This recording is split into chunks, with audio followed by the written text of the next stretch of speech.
السلام عليكم ورحمة الله وبركاته. سوف نتحدث اليوم عن الحرب التي دارت بين مصر وليبيا عام 1977 ردا على التحرش الليبي على القيادة المصرية وتدخل في شأن مصر الداخلي، ردا على اتفاقية السلام مع إسرائيل، وكانت حربا استمرت 4 أيام حيث اندلعت في 21 يونيو وانتهت في 25 يونيو 1977، إذ كان موقف مصر عنيفا تجاه ليبيا بعد تحرشها بالقاهرة لتعطيها درسا قاسيا. واتسمت الفترة آنذاك بين البلدين بالتوتر، حيث نظم الطلاب الليبيون مظاهرة واتجهوا فيها إلى الحدود المصرية الليبية للتعبير عن غضبهم من زيارة السادات لإسرائيل. وبدأ تحرش القذافي بالهجوم على المقرات الدبلوماسية في ليبيا، ثم طرده في شهر يونيو من نفس العام نحو 250,000 مصري يعمل في ليبيا، فضلا عن حشده مظاهرات حاولت أن تقتحم الحدود المصرية للوصول إلى القاهرة، أطلقوا عليها مسيرة القاهرة.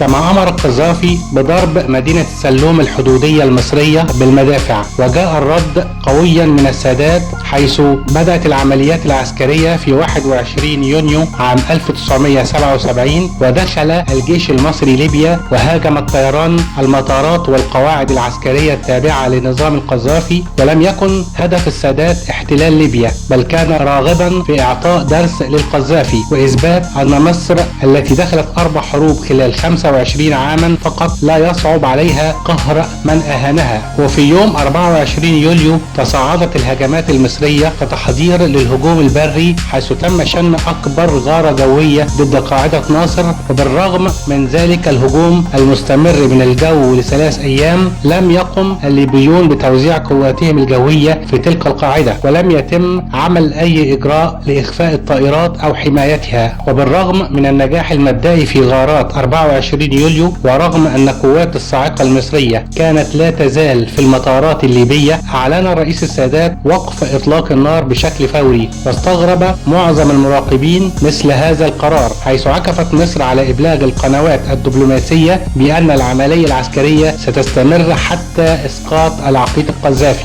وأشارت بعض المصادر الدبلوماسية إلى أن أمريكا ضغطت على مصر بشكل كبير لمنع هذا الغزو، وتدخلت أطراف دولية وحدثت هدنة في 24 يوليو عام 1977 أسفرت عن انتهاء المناوشات وانسحاب القوات المصرية في اليوم التالي لعقد الهدنة. وبلغت الخسائر الليبية في الحرب نحو 60 دبابة و20 طائرة من نوع ميراج 5 و40 ناقلة جنود مدرعة، وقتل وجرح نحو 400 ليبي، في حين كانت الخسائر المصرية عبارة عن مقتل نحو 100 جندي مصري وإسقاط 4 طائرات ميج 21 فقط.